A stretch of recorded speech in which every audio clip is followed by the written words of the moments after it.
अस्सलाम वालेकुम दोस्तों, क्या हाल चाल है आप सबके? ठीक ठाक। मैं इनाम उल हक और आप देख रहे हैं टेक सब। दोस्तों, हम डिज़ाइन डॉक्यूमेंट के ऊपर बात कर रहे थे, जिसके अंदर हमने डिज़ाइन डॉक्यूमेंट का इंट्रोडक्शन, हमने ईआरडी वो भी हमने बना ली थी। इन वीडियोस का मैं आपको लिंक डिस्क्रिप्शन में दे दूंगा, आप वहां से जाकर इनको चेक कर लेना। जो आज का टॉपिक है हमारा वो है सीक्वेंस डायग्राम। तो सीक्वेंस डायग्राम कैसे बनाते हैं, क्यों बनाते हैं और ये होती क्या है, वो हम इस वीडियो के अंदर डिस्कस करेंगे। तो सबसे पहले तो हम देख लेते हैं कि सीक्वेंस डायग्राम होती क्या है। सीक्वेंस डायग्राम जो होती है वो दो या दो से ज़्यादा जो ऑब्जेक्ट्स होते हैं हमारे सिस्टम के अंदर, उनका आपस में जो इंटरेक्शन होता है उनको वो शो करता है कि ये ऑब्जेक्ट्स जो हैं वो आपस में किस तरह से इंटरेक्ट करेंगे, वो मैसेज कब सेंड करेंगे, कब वो उनका मैसेज रिसीव होगा, या किस तरीके से वो इंटरेक्ट करेंगे, वो सारा कुछ हमने सीक्वेंस डायग्राम के अंदर बताना होता है। How to make sequence diagrams. Sequence diagram बनाने के लिए हमारे पास दो पॉइंट्स हैं। पहला पॉइंट है कि डायग्राम टूल के किसके अंदर हमने बनाना है। यहाँ पर मैंने दो टूल्स यहाँ पर चूज़ किए हैं, एक विजियो और एक लूसिड चार्ट। तो जो यूनिवर्सिटी की तरफ से रिकमेंडेड होता है वो विजियो होता है, इसीलिए हम विजियो को यूज़ करेंगे। मैं जो इसका लिंक है वो भी मैं आपको डिस्क्रिप्शन के अंदर दे दूंगा, आप इसको भी चेक कर सकते हो। अगर आपने विजियो यूज़ नहीं करना, आप इसको भी यूज़ कर सकते हो। और दूसरा हमारे पास जो होता है वो इसका टॉपिक होता है कि मतलब हमने सीक्वेंस डायग्राम हमने बनानी किसकी है, किस टॉपिक की हमने बनानी है, तो वो आपने यूज़ केस डायग्राम की बनानी होती है। जो हमने एसआरएस के अंदर यूज़ केस डायग्राम बनाई थी, उसके अंदर जितने भी हमने एक्टर्स और केसेस बनाए थे उनकी हमने यूज़ केस बनानी होती है। यहाँ पर आप देखो, हमने बनाई थी online furniture shop management system की यूज़ केस हमने बनाई थी एसआरएस के अंदर। तो इसके अंदर हमने अब इसी जितने भी इनके केस हैं इनकी अब हमने सीक्वेंस डायग्राम बनानी है कि हमारा जो एक्टर है वो अपने से इन केसेस के साथ किस तरीके से इंटरेक्ट करता है। तो वो अब हमने सीक्वेंस डायग्राम के अंदर बनानी है। यूज़र जो है वो रजिस्ट्रेशन किस तरह करेगा, लॉगिन कैसे करेगा, मैनेज प्रोफाइल कैसे करेगा, सर्च फर्नीचर ये सारा कुछ वो कैसे करेगा, और एडमिन जो है वो इनके साथ कैसे इंटरेक्ट करेगा, ये सारा कुछ हमने सीक्वेंस डायग्राम के अंदर बतानी होती है। तो इस वीडियो के अंदर जो है वो मैं सिर्फ आपको एक केस का जो है वो मैं आपको समझा दूंगा। बाकी जो है वो आप अपने जो प्रोजेक्ट सीक्वेंस डायग्राम है आपकी, उस हिसाब से आपने सारा कुछ कर देना है, बनाना है आपने सीक्वेंस डायग्राम्स। और ये जो है सीक्वेंस डायग्राम आप एक ही डायग्राम के अंदर सारे केसेस को भी कवर कर सकते हो, और आप हर केस की अलग अलग सीक्वेंस डायग्राम भी बना सकते हो। मिसाल के तौर पर आपने एक ही उसके अंदर सीक्वेंस डायग्राम के अंदर ये यूज़र का रजिस्ट्रेशन का भी आपने शो कर दिया, लॉगिन भी, मैनेज प्रोफाइल, ये सारा कुछ आपने एक ही डायग्राम के अंदर शो कर दिया, वो भी आप कर सकते हो। आप इनकी अलग अलग भी डायग्राम बना सकते हो, रजिस्ट्रेशन की अलग, लॉगिन की अलग, मैनेज प्रोफाइल की अलग, इन सब की अलग अलग। अलग अलग बनाने का फ़ायदा ये होता है कि आपको जो है वो एक्सप्लेन करने का आसानी होती है जब वाइवा होता है। जब आप एक ही डायग्राम बना लेते हो तब आपको डिफ़िकल्टी होती है एक्सप्लेन करने के अंदर, क्योंकि वो कॉम्प्लिकेटेड हो जाती है, बहुत बड़ी डायग्राम हो जाती है। तो मैं तो यही रिकमेंड करूँगा कि आप अलग अलग बनाओ, हर केस की अलग अलग डायग्राम। तो यहाँ पर अब हम लॉगिन को बनाते हैं। यूज़र लॉगिन किस तरीके से करेगा, एडमिन जो है वो किस तरीके से लॉगिन करेगा। अब यहाँ पर मैं आपको लॉगिन का जो प्रोसेस है वो मैं आपको समझा देता हूँ पहले। आपने भी इसी तरीके से अपने माइंड के अंदर जो है वो एक व्यू बना लेना है। उसके बाद जो है आपने सीक्वेंस डायग्राम बनानी है, तब आपको आसानी होगी। हमारे पास एक यूज़र है, फॉर एग्जांपल एडमिन है या यूज़र है कोई भी है, वो हमारे वेबसाइट के भी लॉगिन पेज के ऊपर जाएगा, यहाँ पर अपनी यूज़र नेम और पासवर्ड देगा और लॉगिन बटन के ऊपर जब क्लिक करेगा तो वो हमारा डेटाबेस के अंदर आ जाएगा। डेटाबेस के अंदर फिर वो वेरीफाई होगा, अगर तो वो हमारा लॉगिन इंफॉर्मेशन ठीक है तो वो हमें होम पेज के ऊपर भेज देगा, अगर नहीं है तो वो हमें यहीं से वो रिटर्न मैसेज भेजकर यहाँ पर हमें वो दोबारा भेज देगा। तो ये हमारा लॉगिन का जो बैकएंड के ऊपर काम हो रहा था वो ऐसे हो रहा था कि पहले वो यूज़र लॉगिन इंफॉर्मेशन देता है, फिर वो डाटाबेस के अंदर चेक होती है, चेक अगर सही है तो फिर वो हमें होम पेज के ऊपर रिडायरेक्ट कर देता है। तो अब हम इसको जो है इस प्रोसेस को हम सीक्वेंस डायग्राम के अंदर बनाते हैं कि अब वहाँ पर हम कैसे बना सकते हैं। जो मैंने आपको टूल बताया था लूसिड टूल चार्ट, तो उसका ये जो लिंक है वो मैं आपको डिस्क्रिप्शन के अंदर दे दूंगा, आप यहाँ पर इसको जाकर चेक कर सकते हैं।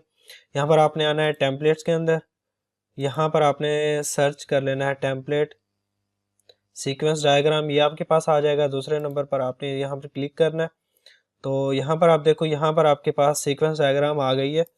यहाँ पर आपने इसके ऊपर क्लिक करके इसको कर लेना है ओपन टेम्पलेट। यहाँ पर आपसे वो इसकी पूछेगा कि आपने स्टार्ट ट्रायल करना है या क्रिएट डॉक्यूमेंट एनीवे करना है, तो आपने एनीवे कर देना है। ये आपकी जो है फ्री ट्रायल वो आपको लिमिट देता है, आई थिंक 3 या 4 डायग्राम्स बनाने की लिमिट देता है आपको। तो इसके अंदर आप ज़्यादा से 3 या 4 डायग्राम्स आप इसकी बना सकते हो, सीक्वेंस डायग्राम्स। ये आपके आ गई, यहाँ पर भी आपने अपनी सीक्वेंस डायग्राम बनानी है। और ये जो हमारा विजुअल है मैं विजुअल के अंदर बनाऊंगा, इसका जो डाउनलोड लिंक है वो भी मैं आपको डिस्क्रिप्शन के अंदर दे दूंगा, आप वहां से उसको डाउनलोड कर लेना। डाउनलोड होने के बाद जब आपके पास ये होम पेज आएगा तो आपने, अगर आपको यहाँ इसके होम पेज के ऊपर ये शो ना हो रहा हो सीक्वेंस डायग्राम, तो आपने यहाँ करना है सीक्वेंस लिखकर आपने जब सर्च करोगे तो आपके पास एक ही डायग्राम आएगी, वो UML सीक्वेंस की आएगी। अगर आपने इसको यहाँ पर करना है पिन करना है तो आप पिन कर लो, अगर नहीं करना तो फिर रहने दो। इसके ऊपर क्लिक करके आपने इसको कर लेना है क्रिएट।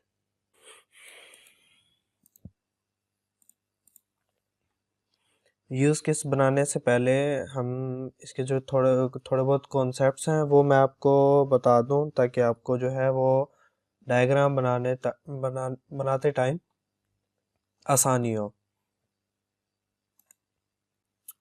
तो ये जो है वो इसके बेसिक कॉन्सेप्ट्स हैं वो मैं आपको बता देता हूँ। जो हमारा एक्टर होता है वो हमारा इस तरीके से शो होता है ये सीक्वेंस डायग्राम के अंदर एक्टर।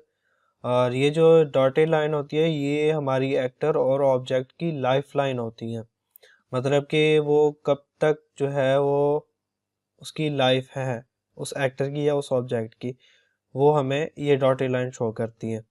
और हमारा जो ऑब्जेक्ट होता है वो सिंपल एक से बॉक्स होता है और नीचे उसकी ऑब्जेक्ट की लाइफ लाइन होती है। इसके अंदर हमारे पास 4 तरह के मैसेजेस होते हैं। एक हमारा सिंपल मैसेज होता है, एक हमारा रिटर्न मैसेज होता है, रिटर्न मैसेज को हम रिप्लाई भी कहते हैं, रिस्पॉन्स मैसेज भी कहते हैं। और एक हमारे पास एसिंक्रोनियस मैसेज होता है और हमारा पास एक सेल्फ मैसेज होता है। जो हमारा सिंपल एक मैसेज होता है उसके लिए हमें जो है वो रिक्वायर्ड होता है रिस्पॉन्स, मतलब जहाँ पर हमें रिस्पॉन्स लाजमी चाहिए होता है तब हम ये वाला मैसेज एरो जो है वो आप लगाते हैं। ये जो एरो है वो आप देख लो, ये फील्ड एरो है, तो ये जहाँ पर भी होगी तो उसका मतलब है हमें रिस्पॉन्स जो है वो लाजमी चाहिए। रिस्पॉन्स मैसेज हमारा ये वाला है। और जो हमारा एसिंक्रोनियस मैसेज होता है वो सिंपल एरो होती है और इसके लिए जो है वो हमें रिस्पॉन्स की ज़रूरत नहीं होती। मतलब जहाँ पर हमें कहीं पर ऐसी कंडीशन आ जाती है कि जहाँ पर हमने सिर्फ एक्शन करवाना होता है, उसका रिस्पॉन्स हमें नहीं चाहिए, तब हम ये वाला मैसेज वहाँ पर लिखते हैं। और जो सेल्फ मैसेज होता है, सेल्फ मैसेज का मतलब है कि उसी ऑब्जेक्ट के ऊपर ही दोबारा उसको मैसेज आना है, तब हम सेल्फ मैसेज यूज़ करते हैं। अब हम यहाँ पर जो है वो अपना लॉगिन का जो सीक्वेंस डायग्राम है वो अब स्टार्ट करते हैं। सबसे पहले हम यहाँ पर एक्टर बनाएंगे। एक्टर हमारे पास कौन सा है, यूज़र का एक्टर है। इधर मैंने डबल क्लिक करके इसको मैंने यूज़र दे दिया, इसको मैं जूम थोड़ा सा कर देता हूँ। उसके बाद फिर हमारे पास एक ऑब्जेक्ट आ जाएगा। हमारे पास ऑब्जेक्ट कौन सा है, लॉगिन इंटरफेस। इसको मैं यहाँ से थोड़ा सा बड़ा कर देता हूँ। यह हमारे पास लॉगिन इंटरफेस आ गया। अब इन दोनों के दरमियान जो है वो अब हम इंटरेक्ट वो कैसे करेगा, मतलब यूज़र जो है वो हमारा लॉगिन पेज के साथ किस तरीके से इंटरेक्ट करेगा। अब हमने उसको मैसेज के थ्रू बताना है। मैसेज भी हमारा सीक्वेंस के तौर पर हमारे जाते हैं, मतलब पहले मैसेज आएगा, फिर दूसरा मैसेज, फिर तीसरा, चौथा, ऐसे सीक्वेंस के साथ जाते हैं। ऐसे नहीं कि आपने यहाँ से इसको दे दिया कि ओपन इंटरफेस और यहाँ पर आपने इसको रिस्पॉन्स भेज दिया। ऐसे आप नहीं कर सकते। आपने पहले इसको बताना है कि ओपन करना है, फिर उसका रिस्पॉन्स भेजना है, फिर आपने डेटाबेस चेक करना है। ये ऐसे सारे सीक्वेंस के साथ आपने उसको मैसेज देने हैं। अब सबसे पहले हमने इसको मैसेज दिया, इसको यहाँ से अटैच कर दिया और यहाँ इसको अटैच कर दिया। यहाँ पर हमने इसको मैसेज दिया ओपन लॉगिन इंटरफेस, मतलब यूज़र जो है वो लॉगिन इंटरफेस को ओपन करेगा। अब जैसे ही ओपन होगा तो उसके पास एक रिस्पॉन्स जाएगा कि हाँ जो है वो लॉगिन इंटरफेस ओपन हो गया। यहाँ पर मैं कर देता हूँ ओपन। अब हमारे पास जो है वो लॉगिन इंटरफेस ओपन हो गया। तो अब जो है वो दोबारा से इसको एसिंक्रोनस मैसेज में प्रिंट कर देता हूँ। यहाँ पर मैं कर देता हूँ फिल, यहाँ मैं कर देता हूँ इंटर यूज़र नेम पासवर्ड। अब यहाँ पर मैंने कर दिया इंटर यूज़र नेम पासवर्ड। अब लॉगिन जो हमारा इंटरफेस ओपन है उसके अंदर हमने इसको यूज़र नेम और पासवर्ड दे दिया। अब हमने इसके ऊपर यूज़र नेम के ऊपर क्लिक भी कर दिया, मतलब लॉगिन बटन के ऊपर हमने क्लिक भी कर दिया। तो क्लिक होने के बाद अब हमारा वो जाएगा डेटाबेस के ऊपर। यहाँ मैं कर देता हूँ एक और ऑब्जेक्ट बना लेता हूँ डेटाबेस का। यहाँ मैंने डेटाबेस का ऑब्जेक्ट बनाया। अब यहाँ पर भी मैं इसको मैसेज भेज देता हूँ एक, कि जो है आप इसको क्लिक लॉगिन बटन। अब यहाँ पर हमने कर दिया कि क्लिक लॉगिन बटन, तो वो हमारा डेटाबेस के ऊपर चला जाएगा। जैसे लॉगिन के ऊपर हमने यूज़र नेम और पासवर्ड दिया, वो हमारा क्लिक लॉगिन बटन के ऊपर आ गया।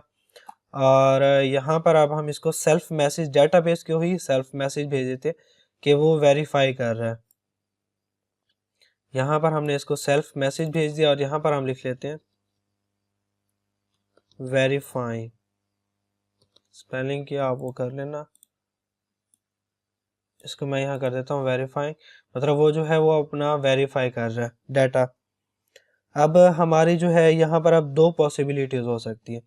एक हमारी होगी कि या तो यूज़र नेम और पासवर्ड उसमें से कुछ भी उसने इनकरेक्ट दिया होगा या करेक्ट दिया होगा।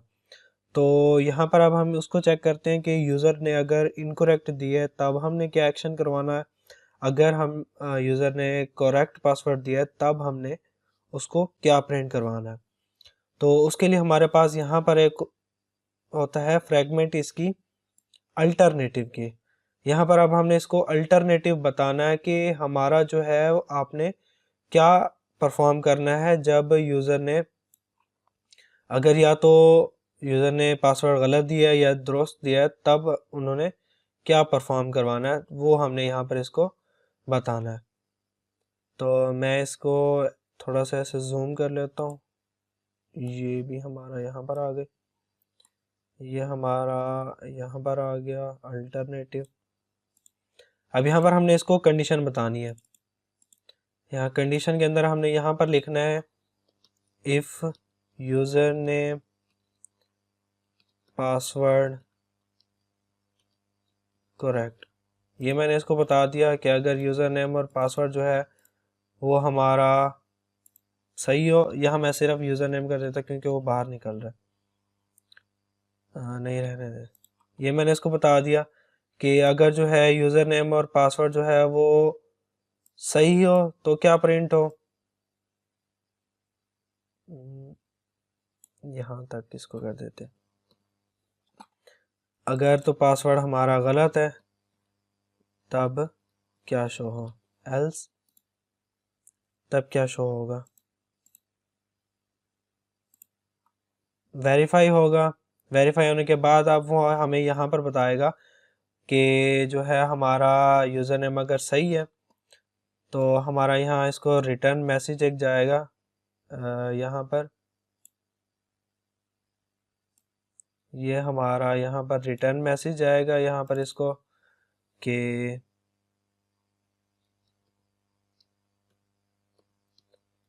Successfully login.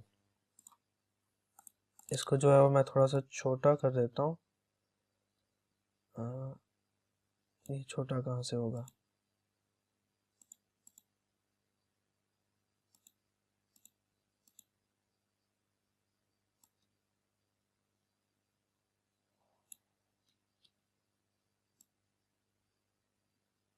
ये हमारा यहाँ से छोटा हो गया और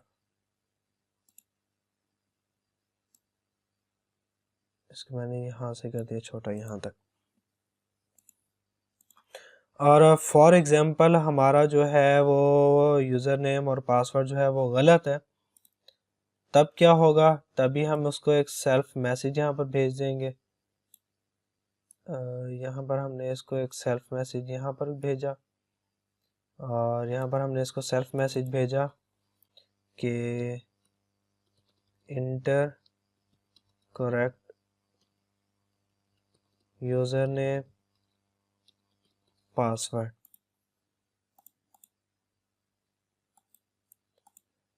इसको जो है वो मैं थोड़ा सा बड़ा कर देता हूँ। उसके बाद ये हमारे पास इसको जो है वो रिस्पॉन्स मिल गया एक कि यूज़र नेम और पासवर्ड आप दोबारा भी इंटर करो। यहाँ पर मैं दोबारा इंटर करवा देता हूँ यहाँ पर, और यहाँ पर जो है वो मैं दोबारा कर देता हूँ इंटर यूज़र नेम पासवर्ड। वो दोबारा हमारा inter name user name password होगा। और अगर हमारा जो है वो सक्सेसफुली रन हो जाता है तो यहाँ पर हमें कुछ नहीं प्रिंट करवाते, हम यहाँ पर इसको यहाँ लास्ट के अंदर इसको यहाँ आगे इसका भेज देते हैं कि अगर इसने यूज़र नेम जो है वो हमारा सही है तब वो हमारा जो है वो लॉग इसके यूज़र के होम पेज के ऊपर हमें रीडायरेक्ट कर देगा। यहाँ पर हम आ गए यूज़र या जस्ट हम होम पेज लिख देते हैं। यहाँ पर मैंने कर दिया होम पेज और यहाँ पर हम इसको एसिंक्रोनस मैसेज भेजते हैं। यहाँ से हम यहाँ पर आ गए और जो है इसकी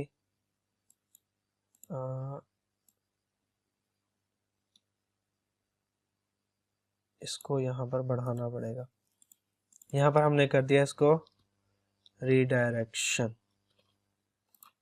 ये हमारी आ गई रीडायरेक्शन। अगर तो हमारा जो है वो सक्सेसफुली लॉगिन हो जाता है तो वो रीडायरेक्ट कर देगा, और अगर तो हमारा जो है वो सक्सेसफुली लॉगिन नहीं हुआ, कोई इशू है, देन वो हमें दोबारा उसको मैसेज भी प्रिंट कर देगा और जो यूज़र है वो उसको दोबारा से इसको इंटर पासवर्ड देगा और वो दोबारा चेक करेगा और दोबारा उसके पास चला जाएगा। तो ये तो मैंने ये अभी जो हमारी ये डायग्राम है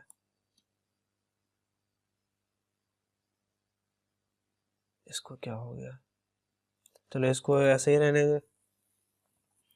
ये आपने फिर देख लेना है इसकी जो सेटिंग ये हमारी यहाँ ख़राब सेटिंग हो रही है, ये आपने देख लेना है। तो ये तो हमारा था लॉगिन का इंटरफेस। उसका हमने अल्टरनेटिव पाथ भी बना दिया कि अगर यूज़र नेम सही है तो आप ये करो, अगर यूज़र नेम हमारा गलत है तब आप उसको ये मैसेज प्रिंट करो और वो दोबारा उसको इंटर करेगा। अब जो है हमने इसकी एक्टिवेशन भी बतानी है इसको कि यूज़र जो है वो कब से कब तक एक्टिव रहेगा, लॉगिन इंटरफेस कब से कब तक एक्टिव रहेगा, डेटाबेस कब से कब तक एक्टिव रहेगा और हमारा होम पेज जो है वो कब एक्टिव होगा। तो एक्टिवेशन के लिए हमारे पास एक बॉक्स बनना हुआ आता है। ये हमारे बताता है कि हमारा जो वो ऑब्जेक्ट है वो हमारा कब से कब तक एक्टिव रहेगा। जो हमारा यूज़र है वो तो हमारा यहाँ तक एक्टिव रहेगा क्योंकि हमारा यहाँ पर भी वो कंडीशंस अभी चेक कर रहा है। तो जो हमारा लॉगिन इंटरफेस है वो यहाँ से एक्टिव होगा और ये यहाँ पर आकर ख़त्म हो जाएगा, ये भी यहाँ पर आकर ख़त्म होगा क्योंकि यहाँ तक अभी वो प्रोसेस हो रहा है। जो हमारा डेटाबेस है वो यहाँ से स्टार्ट होकर यहाँ पर वो एंड हो जाएगा क्योंकि यहाँ पर वो हमें कंडीशन चेक करके बताएगा कि अगर सही है तो ये करो, गलत है तो ये करो। उसके बाद जो हमारा होम पेज है वो हमारा सिर्फ ये क्या हुआ, हमारा जो होम पेज है वो सिर्फ यहाँ से लेकर यहाँ तक, इसको क्या हुआ,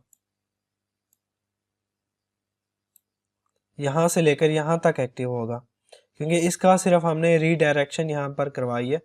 इसकी रीडायरेक्शन होगी, यहाँ से यहाँ तक वो एक्टिव रहेगा। तो ये हमारी एक्टिवेशन भी लग गई कि यहाँ से यहाँ तक वो एक्टिव होगा, ये यहाँ से यहाँ तक एक्टिव होगा और ये यहाँ से यहाँ तक एक्टिव होगा और ये सारा टोटल एक्टिव रहेगा। तो ये इस तरीके से हमारी जो है वो use case sorry sequence diagrams बनती हैं। आपने जो बाकी सीक्वेंस डायग्राम्स है वो आपने देख लेनी है कि आपका जो प्रोजेक्ट के अंदर जितने भी केसेस हैं उन सब की आपने अलग अलग यूज़ केस सीक्वेंस डायग्राम्स बनानी है। अगर वीडियो के अंदर आपको कुछ भी समझ नहीं आया या मैंने कुछ मिस कर दी है तो आप कमेंट सेक्शन के अंदर मुझे वो चीज़ मेंशन भी कर सकते हो, या अगर आपको कुछ समझ नहीं आया तो वो भी आप मुझे कमेंट सेक्शन के अंदर बता सकते हो कि क्या आपको समझ नहीं आया या मैंने क्या मिस किया है, या आप मुझे ईमेल के ऊपर भी मैसेज कर सकते हो। व्हाट्सएप नंबर भी मैंने अपना मेंशन किया हुआ है तो आप मुझे वहाँ पर भी कांटेक्ट कर सकते हो। वीडियो आपने देखी, अगर आपको वीडियो पसंद आई है तो वीडियो को लाइक कर दें, दोस्तों के साथ शेयर भी कर दें और चैनल को सब्सक्राइब करके बेल आइकन आपने लाजमी प्रेस कर देना है ताकि मेरी जो वीडियोस हों वो आप तक रेगुलरली आती रहें।